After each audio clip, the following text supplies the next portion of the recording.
Christine Figueroa, bonsoir. Vous êtes ancienne adjointe au maire du 1er arrondissement. Vous avez lancé il y a quelques jours une grande pétition contre ce projet. Qu'est-ce qui vous met précisément en colère? Les migrants ne sont pas les bienvenus dans le 1er arrondissement?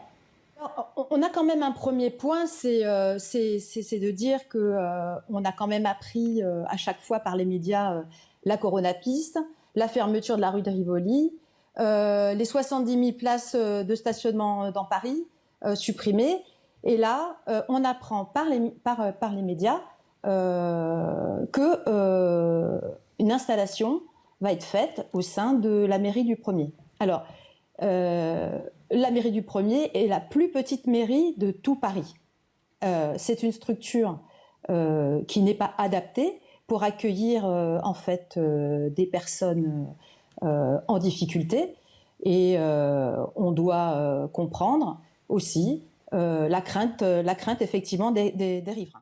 Vous proposez de transférer ce centre vers l'Hôtel-Dieu, qui est au pied de la cathédrale Notre-Dame, et qui vous semble plus adapté. Ça, on va y revenir. Je voudrais savoir concrètement que craignent les riverains par rapport à ce centre de migrants.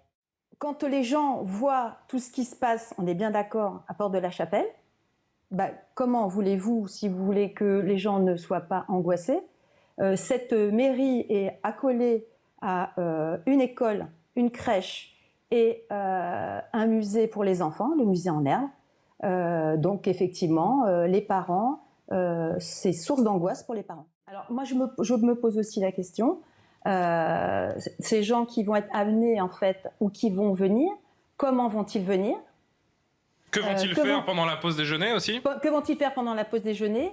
Et ensuite, comment vont-ils repartir? Ce sont des questions qu'on a posées d'ailleurs, je les ai posées moi-même. Aujourd'hui, une fois qu'ils sont arrivés, qu'ils sont là aujourd'hui dans le 1er arrondissement ou dans le centre de Paris, comment vont-ils faire pour repartir après dans le 18e arrondissement? Et le responsable de l'Armée du Salut, parce qu'on doit aussi saluer quand même l'Armée du Salut, parce que c'est quand même une magnifique association. Ils font un gros boulot, ils sont là, ils sont présents, ils veulent que tout se passe bien. Mais aujourd'hui, il m'a dit « Oui, madame, vous avez raison, nous ne sommes pas en capacité de vous dire que les personnes vont revenir dans le 18e arrondissement. » Donc ça a été une angoisse effectivement, pour les parents.